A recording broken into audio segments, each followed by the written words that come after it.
PM Modi ने digital माध्यम से संयुक्त राष्ट्र आर्थिक एवं सामाजिक परिषद के उच्च स्तरीय सत्र को संबोधित किया। पीएम ने कहा कि भारत द्वितीय विश्व युद्ध के तुरंत बाद संयुक्त राष्ट्र के 50 संस्थापक सदस्यों में से एक था। उसके बाद से आज तक काफी बदलाव आए हैं। आज संयुक्त राष्ट्र 193 देशों के साथ लाता है। प्रधानमंत्री ने अपने भाषण में कहा कि शुरुआत से ही भारत ने संयुक्त राष्ट्र के विकास कार्यों का सक्रिय समर्थन किया है। राजस्थान में चल रही सियासी उठापटक के बीच शुक्रवार को हाईकोर्ट में सचिन पायलट और कांग्रेस के असंतुष्ट विधायकों की याचिका पर सुनवाई हुई। हाईकोर्ट ने फिलहाल स्पीकर के कार्यवाही पर रोक लगा दी है। कोर्ट ने सुनवाई को सोमवार सुबह 10 बजे तक के लिए टाल दिया है। बता दें कि पायलट और कांग्रेस के 18 दूसरे विधायकों को अयोग्य घोषित किए जाने को लेकर विधानसभा अध्यक्ष की ओर से नोटिस जारी किया गया है। इसी नोटिस के खिलाफ पायलट गुट हाईकोर्ट पहुंचा है।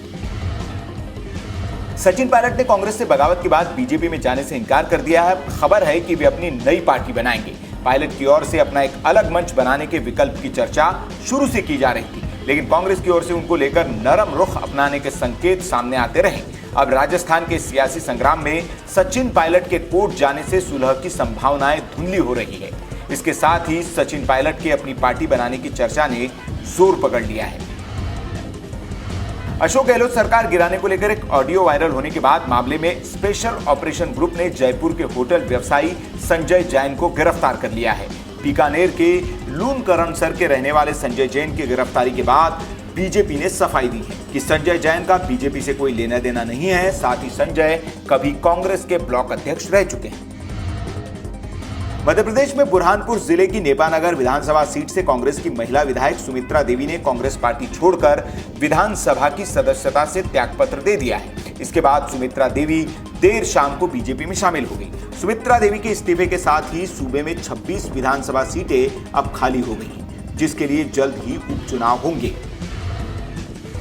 देश भर में 6 से 14 साल के आयु के सभी बच्चों के लिए समान शिक्षा एक जैसे पाठ्यक्रम की मांग करने वाली याचिका पर सुप्रीम कोर्ट ने सुनवाई से इनकार कर दिया है। एक राष्ट्र एक बोर्ड की मांग पर सुप्रीम कोर्ट ने कहा कि यह नीतिगत मामला है और इसमें अदालत दखल नहीं दे सकती। कोर्ट ने यह भी कहा कि याचिकाकर्ता पर निर्भर है कि वे अपनी शिकायतों पर सरकार से संपर्क कर सकते हैं। यूपी के आगरा के एक स्कूल में कक्षा 9 की ऑनलाइन साइंस क्लास में किसी ने ब्लू फिल्म चला दी। शिकायत साइबर सेल पहुंची तो जांच शुरू हुई। छानबीन में पता चला कि ऑनलाइन स्टडी ग्रुप में साइबर अपराधी सेंध लगा रहे हैं। अभी तक आर्थिक अपराध अंजाम देने वाले साइबर अपराधी अब बच्चों के ग्रुप में भी सक्रिय हो गए हैं। स्कूल के ग्रुप में ब्लू फिल्म चलने की जांच की तो पता चला कि यह नंबर एक छात्रा का है, लेकिन उसने इससे इनकार कर दिया।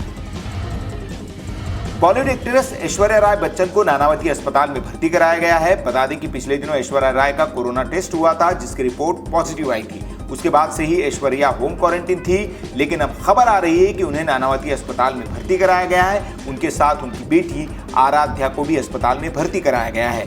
आपको बता दें कि अमिताभ और अभिषेक बच्चन पहले से ही अस्पताल में भर्ती हैं।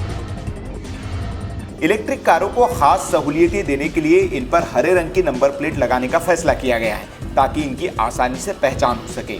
साथ ही 1 अक्टूबर से BS6 4 व्हीलर की नंबर प्लेट पर हरी पट्टी लगाई जाएंगी। इससे इन वाहनों की आसानी से पहचान हो जाएंगी। ये नया नियम पेट्रोल, CNG और डीजल तीनों तरह के 4 व्हीलर पर लागू होगा। पेट्रोल और CNG वाहनों पर नीले रंग का स्टिकर होगा, वहीं डीजल वाहनों पर ऑरेंज रंग का स्टिकर लगाया जाएगा। HCL टेक के चेयरपर्सन का पद संभालते ही रोशनी नाडर मल्होत्रा भारत की सबसे अमीर महिला बन गई हैं। नोएडा की IT कंपनी HCL टेक्नोलॉजीज ने शुक्रवार को यह जानकारी दी। महज 38 साल की रोशनी के कंधों पर अपने पिता शिव नाडर की कंपनी को अब आगे बढ़ाने की जिम्मेदारी है। कंपनी ने बताया कि शिव नाडर अध्यक्ष पद की भूमिका से हट गए हैं और उनकी बेटी रोशनी नाडर मल्होत्रा तत्काल प्रभाव से उनकी जगह गैर कार्यकारी निदेशक होंगी।